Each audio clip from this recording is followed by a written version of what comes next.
lithi rhwelele ngamafu laphuma ilanga latsho igwijo libhengeza ukufika kwethu siliqela lendaba Ekhaya Jikelele. Bukeli ngoku ke singena kwiyure yesibini yenkqubo. Wena ke uthe waphoswa iyure yokuqala nanga amanqaku esithe sabe kanti siyawabhexesha.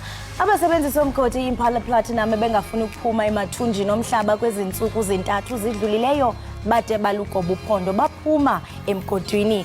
Kanti ke umbutho weSANCO kwiphondo laKwaZulu-Natal uthi lo wayesakuba ngumongameli welizwe uJacob Zuma wamkelekile ukuba abe yinxalenye yephulo lomkhonto wesizwe. Bekukuninzi mbukele besikuphathele khona kodwa ke nakule iyure yesibini sawenza njalo. Isenjimlo ke uKhalosa Kalubisi uNonkanyezi njengomadlongothi maziphu mamshukumu umazonda ngezakhe ndicamagushe kaloku nasematolweni. Mbukeli liyaqhubeka ke nenqophamlando yohlelo Ekhaya Jikelele okuyilona lodwa vo lapha eNingizimu Afrika uhlelo lwesidlo sasekuseni olusakazwa ngesinguni kumabonakude. Kuyaqala ngqa ke kwenzeka lokhu. Omunye ke bombukeli uthe why do people say I saw it with my own eyes? Yindaba abantu bethanda ukuthi I saw it with my own eyes. U-own uyapi? Kanti ngezikhathi bayibasebenzisa amehla abanye abantu mhlawumbe ukuthi babone izinto uthi hayi abantu bayaxaka. Igama lami nguNoxolo kwakomwali umbukeli ihlaba ngalimhlophe qwa kanti ke sibheke ihamba phambili kuleli hora.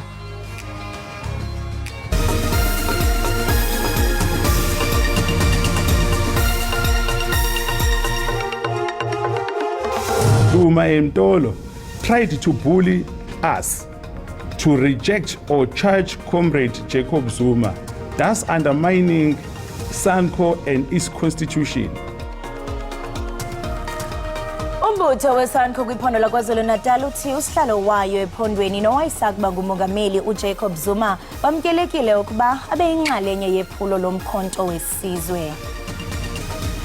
Umbutho weSANCO kwiphondo laKwaZulu-Natal uthi usihlalo wawo ephondweni nowayesakuba ngumongameli welizwe uJacob Zuma wamkelekile ukuba abe yinxalenye yephulo lomkhonto wesizwe.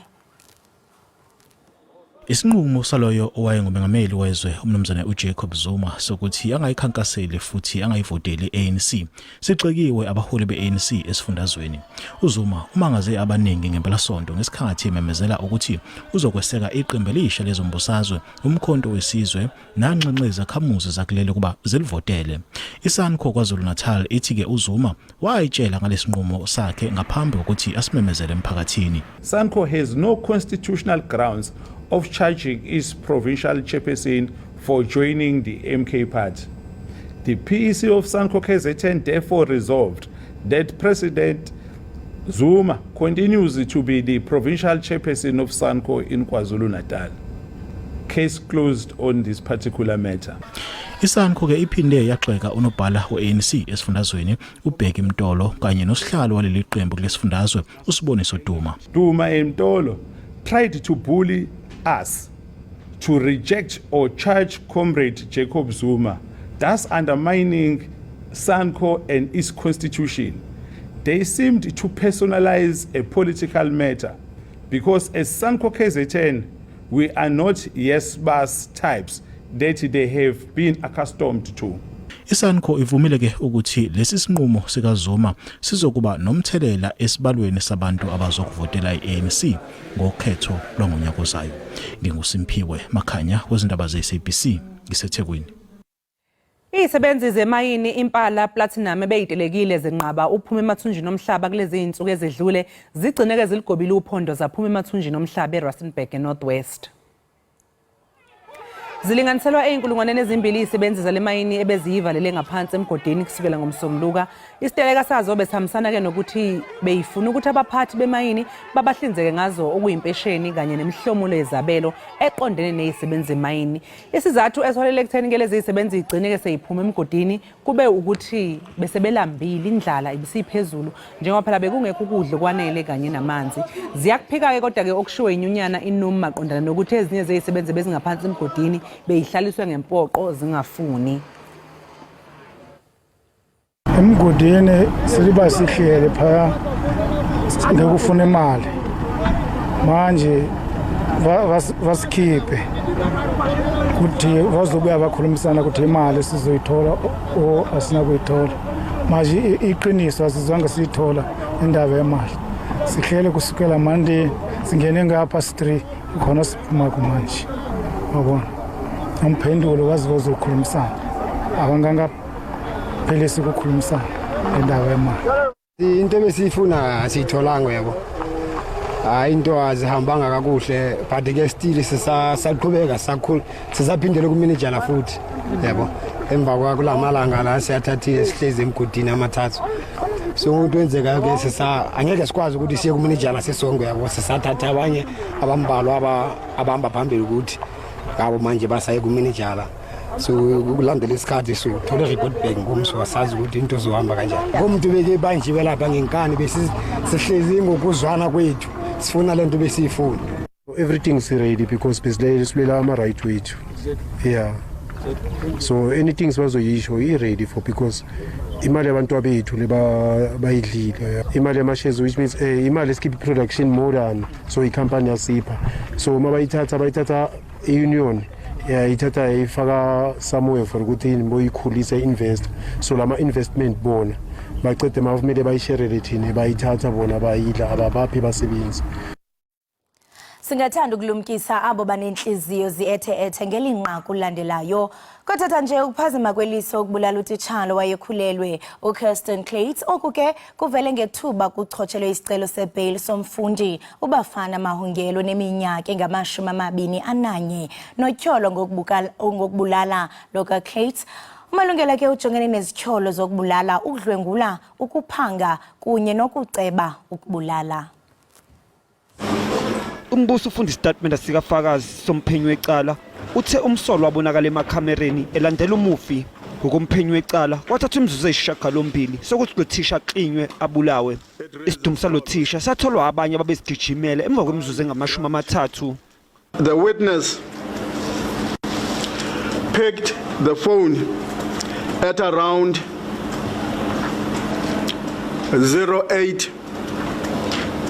0:15 a.m. and the deceased entered the park at 08:04 and the timekeeper took pictures at 08:05.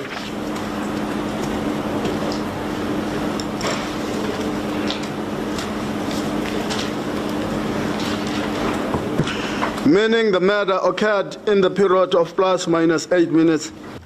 Unogadu Gramula osebenzela inkampani 24/7 uthi ubonakala wesilisa ejomba isako lapho kwatholakala khona isidumbu. On this camera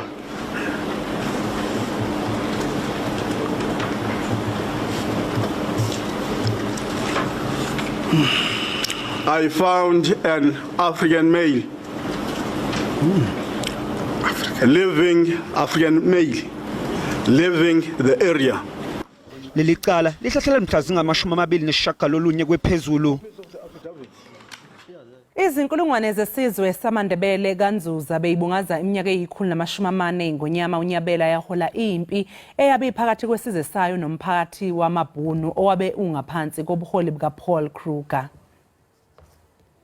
Lempi yadonsa inyanga ezisishiyagalombili kanti yasuswa ukuthi ingonyama uNyabela yanqaba yaphetha ukhokha intela kahulumeni wamaBhunu. Lo mkhosi wamnyaka wonke ke ubanjelwa eRosenegal eLimpopo. Ngesikhathi ingonyama uMabhoko wesithathu yethula inkulumo kulomkhosi inxuse ukuba kube khona ubumbano phakathi kwesizwe samaNdebele. Ingonyama uMabhoko iphinde futhi yagcizelela ukuthi abaholi ababona uNkulunkulu ngakho ke izakhamuzi zinelungelo lokukhononda uma kuhlangatshezwana nezidingo zazo kungahlangatshezwana nazo idingo zazo. Ingonyama uMabhoko uphinde waphawula nangombango oqhubekayo ebukhosini besizwe samaZulu. Kanqasi welimita uvoto eDemocratic Republic of Congo luza kuqhubeka namhlanje kwizikhululo ezingakhange zikwazi ukuvula ngosuku lovoto.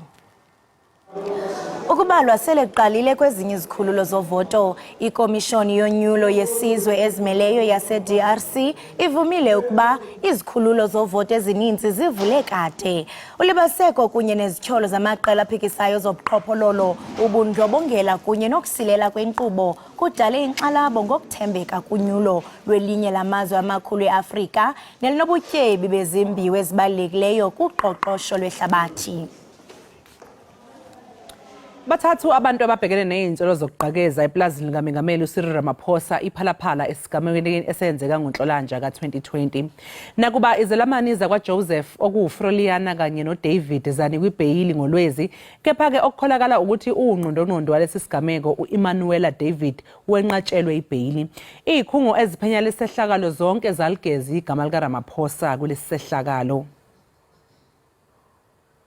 I have said and admitted that there was a theft at the farm, and I reported that to a general of the South African police, who later informed me that he's also reported it to another general of the South African police. That matter obviously is under processing within the police service. They are dealing with it. I deny that there was any form of money laundering. NgoNhlangulana ka2020 owabe inhloko yezobunhloli Arthur Fraser wanikela izwe isehlakalo esadonsela uMengameli amehlo emphakathini kuze kube namhlanje lolu daba likadluli. Wonke amehlo abesebheka kuye uMengameli uRamaphosa ukuze aphendule, abanye bethi akashenxe esikhundleni. That judgment just says there is no case for the ConCourt to be petitioned directly, and I think we should put that into context and understand it.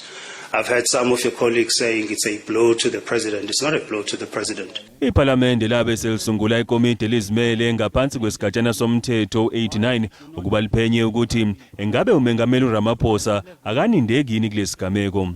Umbiko ke waleli komiti wahlonza ukuthi ubufakazi obethulwa uMengameli mayelana nalesigameko wabe unhlakanhlaka, ngakho ke kungenzeka kunesidingo sokuthi aphendule kabanzi ngalesigameko.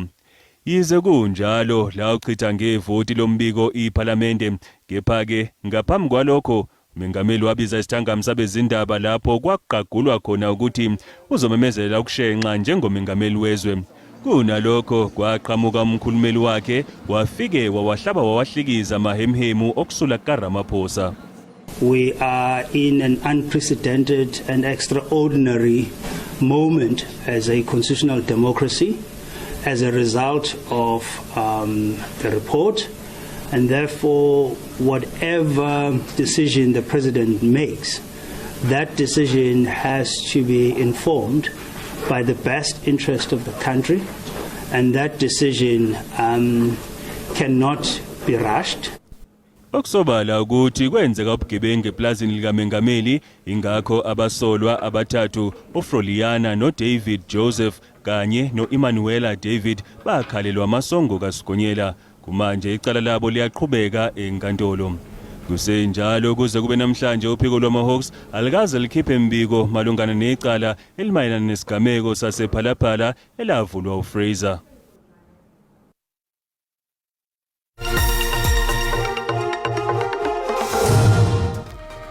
Kanti ke mbukele mabe sibheka kwezomnotho, ivalwe uphansi uhwebo lwerandi emakethe izolo ntambama.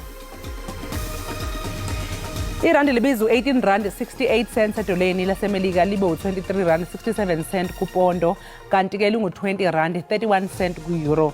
Ipula laseBotswana libiza u1.38.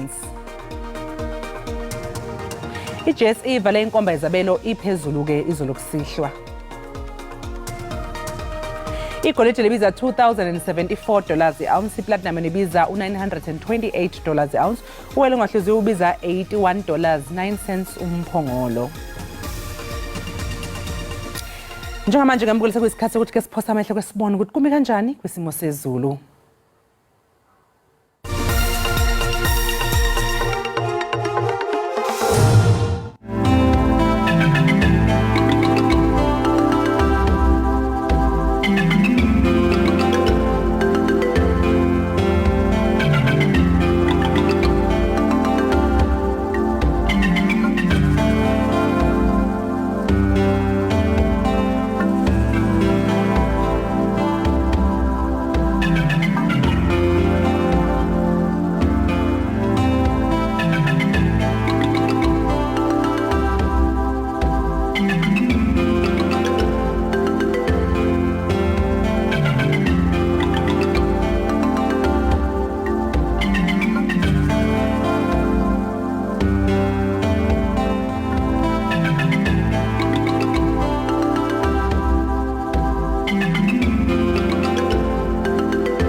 Siphinde sikwamukele mbukeli lapha ekhaya Jikelele.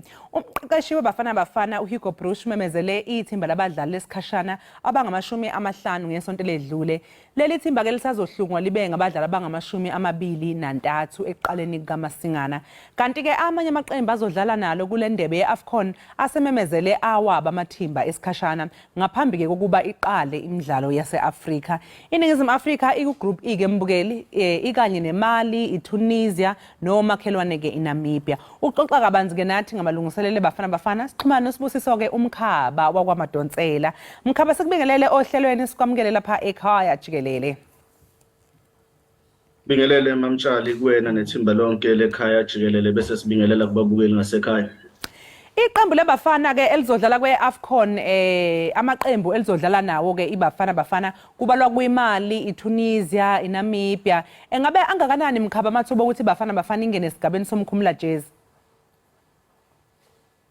Kunjalo noxolo soshilo ukuthi ke iqembu lesizwe la kuleli laseNingizimu Afrika iBafana Bafana izobe ikugroup E nalamaqembu ke osowabalile. Ngicabanga ukuthi amathuba okuthi sidlulele esigabeni esilandelayo maningi kakhulu.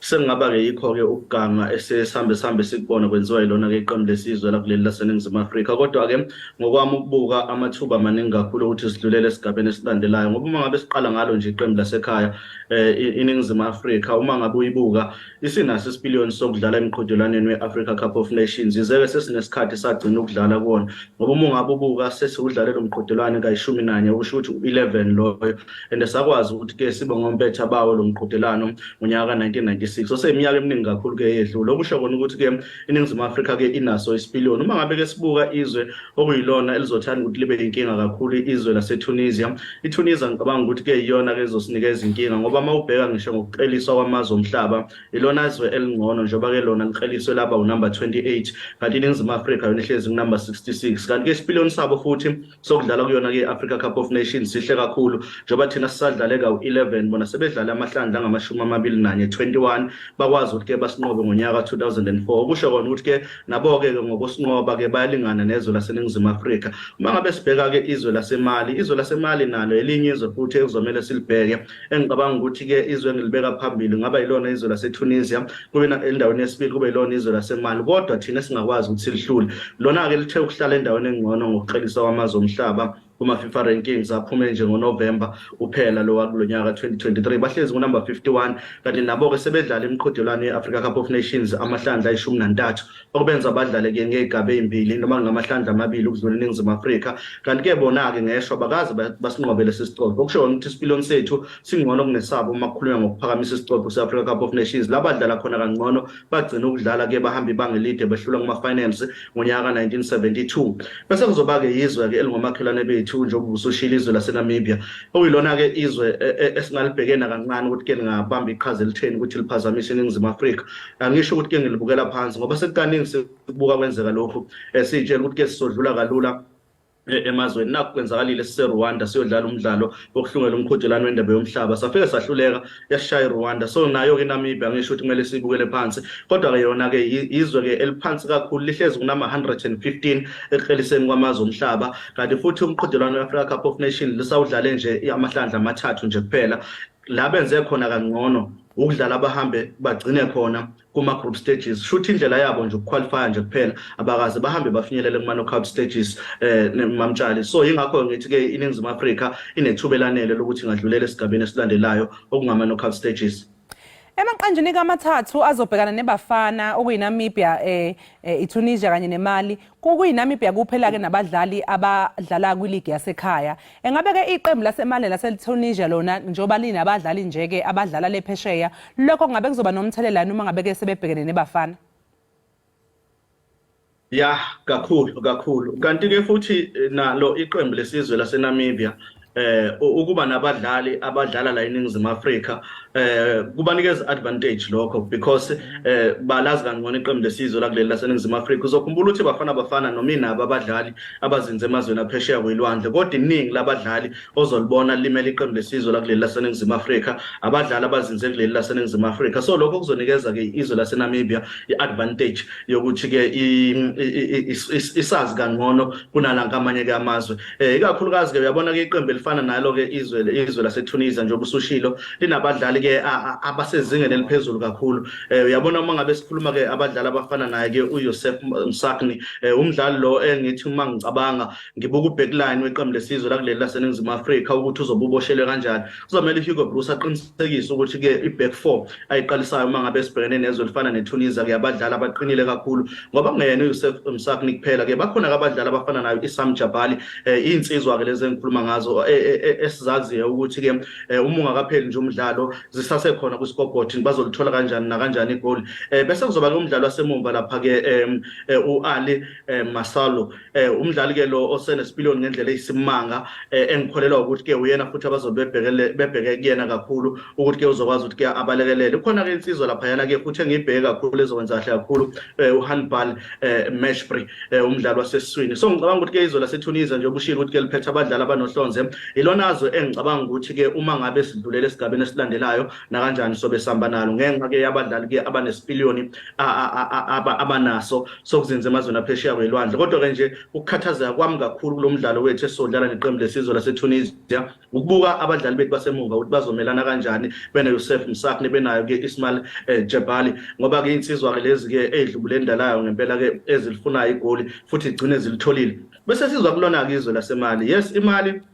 Elona ngilibhekile ukuthi ke njengoba basodlala nalo umdlalo wokuvula, uma ngakwazi ukuthi ke silishaye okungenani masihlulekile ukulishaya sithola iphuzu kulona sobe sisebenze kakhulu, then bese sibuya ke emidlalweni wethu wesibili esodlala neNamibia, noma ke esodlala neNamibia. Yes, mangicabanga ngoba ke i-fixture yethu ngicabanga ukuthi imi kanjalo. Bese mase sibuya ke size sodlala ke lowo mdlalo loyo esodlala ke neze la khona lapha ke eNamibia, mase siqinisekise ukuthi lawo maphuzu siwathatha onke kuNamibia, sithi siyodlala emidlalweni wethu wokugcina esodlala nezwe laseTunisia sibe sesazi ukuthi okay sesisebenzile amaphuzu angakithi asilibukele nalo ke iqembu lesizwe laseMali.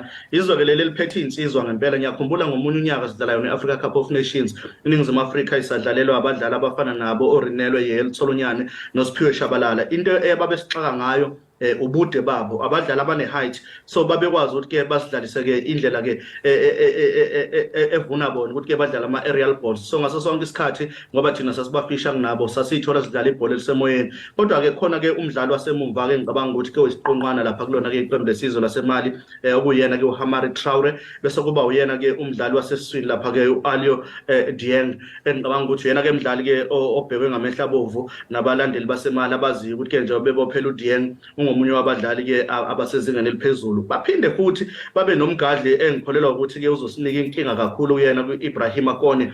Siyamazi ke uKone uhlupha ke kakhulu, omunye wabagadli ke abanohlonze ezwenikazi laseAfrika engicabanga ukuthi ke kumele sibabheke. iNamibia kubusushilo abadlali nje abane abawu4 engicabanga ukuthi ke bazoba ku starting lineup uma ngabe kuthiwa iNamibia ibhekene neNingizimu Afrika. Ngingabazi ukuthi uPeter Shalulile ongumgadli weqembu leMamelodi Sundowns na kanjani uzobe khona. John Hot ogijima ku-Orlando Pirates, ize Orlando Pirates imdlalisa njenge left back okwamanje njengoba besalinyalelwa abadlali basemuva. Kodwa ke iNamibia iqembu lakhe imsebenzisa njenge left winger. Kukhona ke umgadli ogijima iqenjini leChippa United Elmo Kambidu oyishaya ngale ndlela exakile inet. Bese kuzoba umdlali wasemuva ogijima kuMaZulu FC uRyan Hanamop. Ingakho ngibona ke bane advantage abadlali abawu4 bonke abazobe beku starting lineup abazobe beyazi iNingizimu Afrika noqondo. Manje njengoba ke uLyle Foster kanjalo noLebohang Mothiba bengekho nje ngenxa yokulimala, amagoli azophuma phi Mkhaba? Ngiphindela noxolo khona la sketjana khona. Bengibuza ukuthi njengoba nje uLebohang Mothiba kanjalo noLyle Foster bengekho ngenxa yokulimala, amagoli azophuma phi? Ngicabanga ukuthi ke asinayo ngisho encane inkinga kubagadli, asinayo ngisho encane inkinga. Uma ungabubuka abagadli esinabo abakhona eqenjini lesizwe la kuleli laseNingizimu Afrika, sibopheleke abadlali ke abasezingeni eliphezulu kakhulu. Uyabona uma ngabe ukhuluma ngabadlali abafana noMihlali Mayambela, usikhuluma ngabadlali abafana noEvidence Mahopa, sikhuluma ngabadlali abafana noKhanyisa Mayo, ongomunye wabadlali oconsistent isizini nesizini iCape Town City yaqinisekisa ukuthi yayitakula. Bakhona abadlali abafana noZakhelele Pasa izeke noma amagoli esamlahlekele eqenjini le-Orlando Pirates ngesimanga sokuthi ubuya ekulimaleni. Uzokhumbula ukuthi ke bakhona ke futhi abadlali abafana naye lapha u-Increm Rainers osikhuluma ngompetha omusha sha womqhudelano we-curling knockout. Izinto ezimhambela kahle ngendlela eyisimanga eqenjini lakhe Stellenbosch FC. Bakhona abadlali abafana noBongo Kuhle Hlongwane. Ngicabanga ukuthi yona department ke leyo ke ezophathisa umqeqeshi Hugo Bruce ngekhanda ukuthi ke ibona kuyibapha abadlali azogcina ke ebathathile ayohlasela ngabo. Ngoba uma ukhumbula ukuthi ke uThemba Zwane umshishi ogijima eqenjini leMamelodi Sundowns benomonapule esaleni bangabanye babadlali Hugo Bruce abathatha njengabagadli. So yes, ukulimala kwabadlali abafana nalabo kuzosilimaza kakhulu ngokwesipiliyoni sabo nanokuthi ke oMothiba bagijima phesheya kwilwandle. Kodwa ke yona department engakhathazekile kakhulu ngisho la kancane ngayo ngoba uma ungabubuka ngisho Lyle Foster umqeqeshi wakhe weBurnley uVincent Kompany kumphathe kabi ukumbona engomunye wabadlali abamenyezele kulo 50 omenyezele ngesimanga sokuthi ukholela ukuthi ngokomqondo akakakulungela ukumela iqembu lesizwe kuleli laseNingizimu Afrika. Nami ngakubuka ngeso lokuthi cha mhlawumbe uyambiza nje ukuthi ke amnikeze credit ukuthi uyamazi ukuthi ngomunye wabadlali abanohlonze bakuleli laseNingizimu Afrika, kodwa ngeke azambiza. Ungabibikho kwakhe uFoster benoMothiba akulimazi nakancane iqembu lesizwe lakuleli laseNingizimu Afrika. Sikhuluma ngabadlali abafana noPercy Tawula oqeda kunqoba i-Interclub Award CAF eqenjini lakhe agijima kulona kwe-Al Ahly. So nje phambili noxolo yona ndawo lengakhathazekile nakancane kuyona engikwaziyo nje ukuthi ke sobe siphelele kubagadli siphethe abafolosi asezingeni eliphezulu engaziyo futhi ukuthi azolisiza la kuleli laseNingizimu Afrika ukuthi siwathole lamagoli abalekile ukuze sidlulisele emzuliswaneni olandelayo. Hayi Mkhaba, sathemba ukuthi siyokwedlula impela sedlulele kwi-next stage njengoba nawe usho ke. Sibonga kakhulu ngesikhathi sakho namhlanje kuseni. Sibonga kakhulu noxolo, siphinde sibonge kakhulu kuyithimba Ekhaya Jikelele nababukeli emakhaya. Sibonge. Lo ke mbukeli bekusibusiso Madonsela oxoxa nathi ngokuqoka kwethimba elizodlala eqenjini lesizwe lebhola likanobhutshuzwayo iBafana Bafana ku-8 emva komzuzwana siyabuya.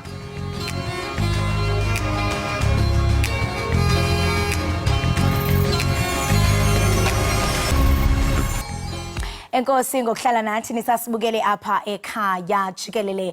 Isebe lemfundo laseGauteng lifumene ngaphezulu kwama-5,000 ezicelo zebakala lokuqala nelisibhozo zika-2024 ezifakwe ngenkqubo yezicelo ezenziwa kwi-internet ukusukela ke ngomhla we-18 kuleyo mnga ka-2023. Emva kwemini ke ngomvulo inkqubo yokufaka izicelo kwi-internet ikwazile ukwenza izicelo ezingaphezulu kwama-2,000 zebakala lokuqala zeza ngaphezulu kwama-3,000 kwibakala lesibhozo.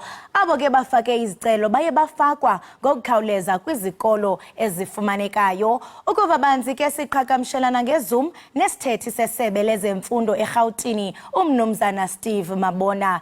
Lotshani mnumzana Mabona, masikubulise enkqubeni. Sithokoze nababukeli bethu bonke labakhona. Siyathokoza. Mnumzana ukuzawuthi ngoku ingaba mhlawumbe lithini okanye ithini inkqubela iprogress ethe yenziwa lisebe lezemfundo malunga nezicelo ezifakwe emva kwexesha, that is late applications? No, sithokoze khulu kwamambala. Siyabona ababelethi ubuningi babo bazifakile imbawo ngemva kwesikhathi njengoba besezivulile ukuthi sivulele laba ekhenge bathole ithuba lokuthi bafake imbawo. Uzakhumbula ukuthi savula ngaphambilini sabanikela ithuba kodwa sathina sivalako kwaba nabanye abasililiselako batsho bathi bona khenge bathola ithuba manje hayi sibanikele ngalesi sikhathi sinikele nalaba abakuzokuchuguluka mhlambe izimo zabo. Umuntu mhlambe uza kufuna ukuza nganeno ngapha ngeGauteng nabo ke sibanikela leli thuba.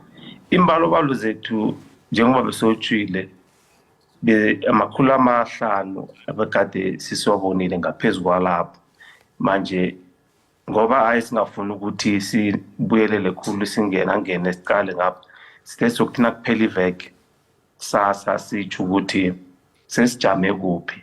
Into eyenzekako ke lapho ukuthi nawuqeda ukufaka isibawo uyasithola isikolo, asawulindi kube nesikhatshanyana kuthiwa mhlambe bazokunikelwa njalo ngoba inkolo ezikhona lapha zinkolo ezinendawo kuphela. Mnumzana, amanani abazali ababhalisa emva kwexesha aphezulu kakhulu. Ngokokubona kwakho ungathi kutheni abazali belinde de kube ngoku apho bezawuthi mhlawumbe bafaka izicelo, nto leyo ebangela into yokubana kube khona uphazamiseko njengoko usitsho? Iminyaka neminyaka sibonile imbalo beyiphezulu, kodwa nje imbalo ayisiphezulu kangako nasiqathanisa neminyaka edlulileko, ngoba iminyaka edlulileko bawuthola ukuthi nasivula kwinkolo abantu baningi, imjeje iba mide, bafuna indawo. Manje siyabona ukuthi iminyaka neminyaka iyancipha ngoba sibanikela isikhathi sokuthi bafake, sivule ngalesi sikhathi ukuthi bangene ngomkhawulo wesimodeni, bangene lapho bafake imbawu ngaleyo ndlela. Kuyancipha khona, kuyasiza ngoba siyayikala imbawu leyo ukuthi sizoyilungisela njani, sizokulungisa ini inkolo, sizokwengezela kuphi, sazi ukuthi sizohelebhana nababelethi ngaleyo ndlela. Manje abanye kuyachuguluka njengoba sengitshile, isimo umuntu siyachuguluka, ufuna ukuthi mhlambe afune isikolo kwenye indawo, naye ithuba kufuzile alithole. Njengokuthi izimo ziyohluka kubazali ngabazali, siyaqaphela ukuba kukho abazali abathi bona abonelisekanga ezi-offers zayo i-placement. Bona ke bathi bazifumene ngexesha langaphambili le-applications, kwaye ke bathi bazamile ukufaka izicelo ngexesha lokufaka i-late applications. Kuza kwenzeka ntoni ke ngoku kwabo bazali abazibhaqa bekuloo situation? Laba bafaka imbawo ngaphambilini sabanikela indawo yokufunda, abanganeliswa yindawo lezo. Ihlelo lokuthi wale isikolo leso likhona, uyakubuyela lapha uthi mina ngingabona isikolo lesa angisifuni. Bese ke abalingani bethu baqale ukuthi amabanga wakho ngimaphi othi awusifuni ngaso isikolo. Mabanga nawungila ababona ukuthi awazwisakala, bathi isikolo siyakunikela, bese nawungakenelisa uya kusomkhandlu naye ufike ukuthi anganeliswe, naye aqale ukuthi amabanga athini. Nangabe uvumelana nawe uzokubuyela lapha kubalingani bethu athi mlungiseleni ngale ndlela. Nangabe akazwani nawe uzokutsho athi isikolo ebakuphe sona ngiso, manje iphela lapho. Kungakho akhenge sibanikele ithuba lokuthi bafake imbawo ngalesi sikhathi, ngoba nakho nawuqalako inkolo ngobuningi ezinendawo akusizo lezi bazifunako. Manje sayisibona ukuthi besizobuyisela emuva nathi nasibanikele ithuba lokuthi bafake imbawo, ngoba kuyafana inkolo lezi ezilapho kuzoba zinkolo ebangazifuniko.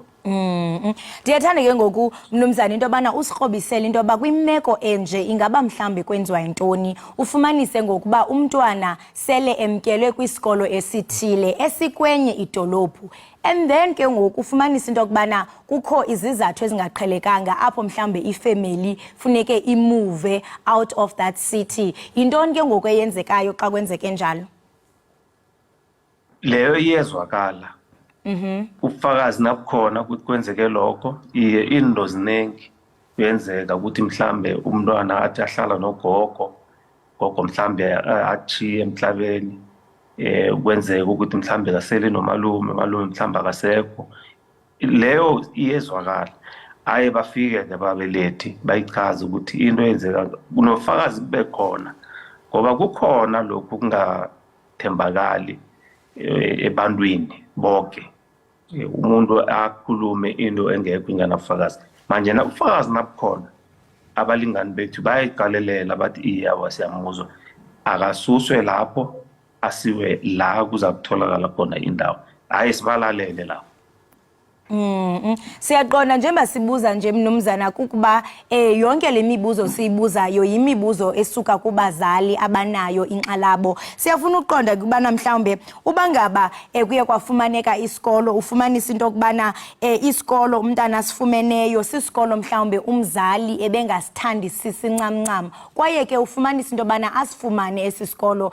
Ingaba abazali abafaka isicelo emva kwexesha bangakwazi na umuntu mhlawumbe aphinde athi ngoku utshintsha ingqondo yakhe kuba mhlambe ekhalazela into ye placement yomntwana wakhe okanye bafanele into bana umuntu amkele nasiphi na isikolo asifumanayo?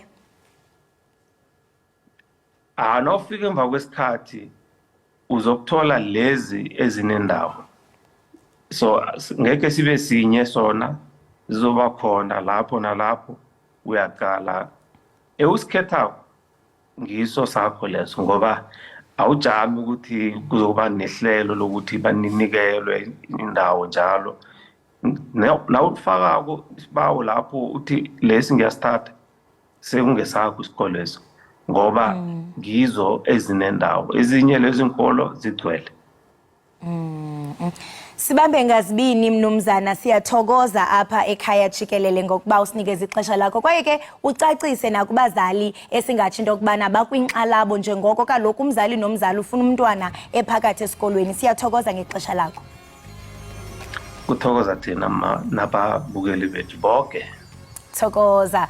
Lo mbukeli ke ebesithetha naye nguye umnumzana Steve Mabona ethetha nathi ke ngokufaka kade izicelo zebakala lokuqala nalesibhozo kwi-internet. Ngoku ke masithi qhwi pha evenkileni iqiniseka mbukeli akukho apho ugungqa uthi uyakhona kuba le yinkqubo oyithandayo Ekhaya Jikelele.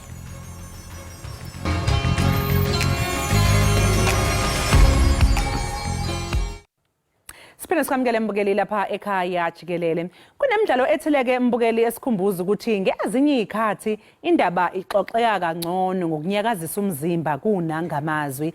Lokho ke kubonakala emidlalweni othi Don't Let the Sun Set on You Here eSoweto Theatre.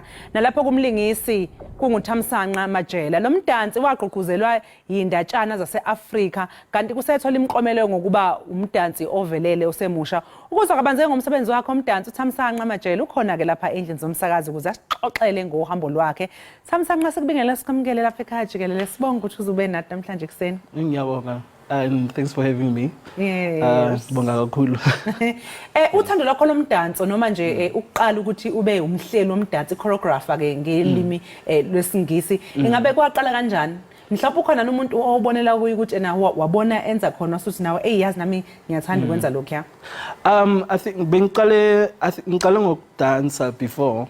Okay. So I think choreography or choreographer like it just found me. So I needed to be a dancer before me by a choreographer, and then I found that there's a lot of people like I look up to okay, these are like big people. And then, yeah.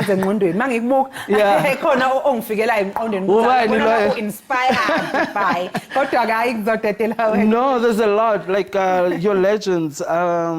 Obviously, I'm just thinking on top of my head, like somebody I grew up like watching Abu Sumizi and things. Yes, yeah, no, we can't dispute those things. And then also having to go study overseas, and then you look up to other choreographers overseas, and then you start seeing yourself, actually, Nami, as a choreographer, then you start having a voice. Then you start speaking, actually, these are the things that I want to speak about.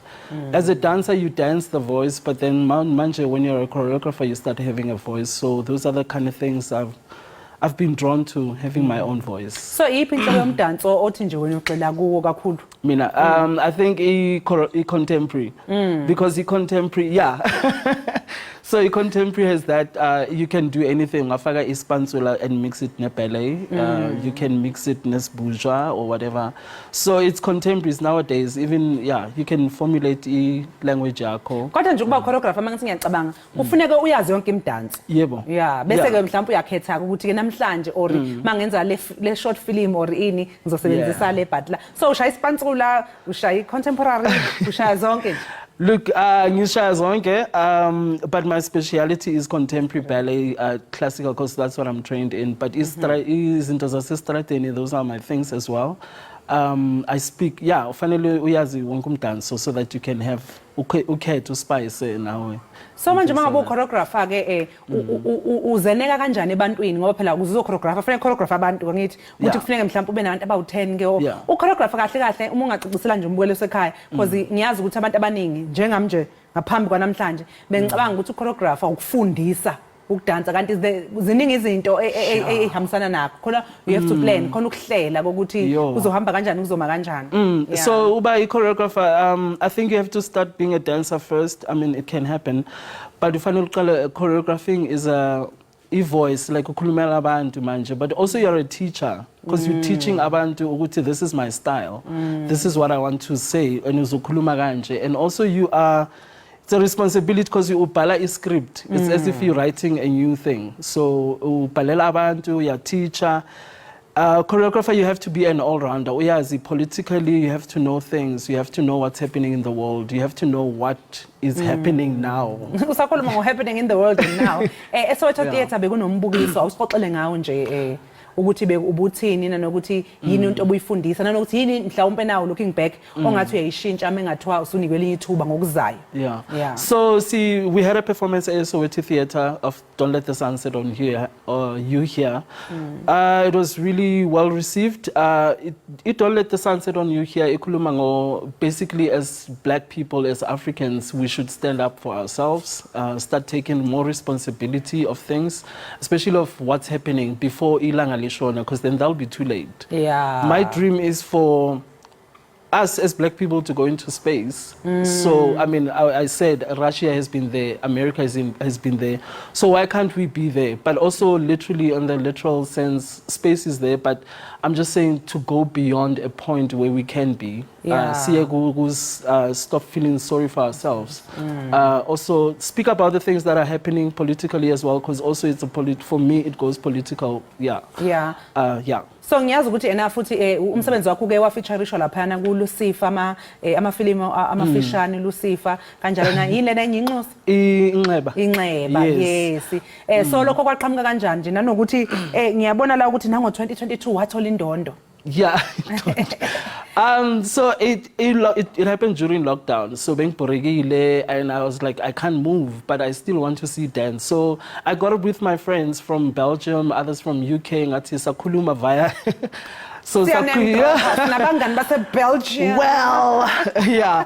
So I spoke to them and then we started sharing videos and I had to direct it into okay guys, this is what's happening. I would like to do a film. Iindaba, it speaks about obviously a wound, but it's a woman's wound, like especially within a society where you can't walk around with short skirts, which is like why? It's just a perception that people have in their brain. So Iindaba, those kind of things. So Lucifer about a woman, like also connecting it with Lucifer being the devil. So those I do a lot of biblical and social references within Alright, ayisiyabonga Thamsanqa ukuthi uzosivakashela la ekhaya Jikelele ngiyakubona ukuthi umuhle uready wenza into yakho angeke ngisalokhu ngithatha isikhathi esiningi umbukelo besixoxa naye ke uThamsanqa sengizomdedela njengamanje ukuthi ke asishele lokho adume ngakho. The floor is yours. Yeah.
Woo!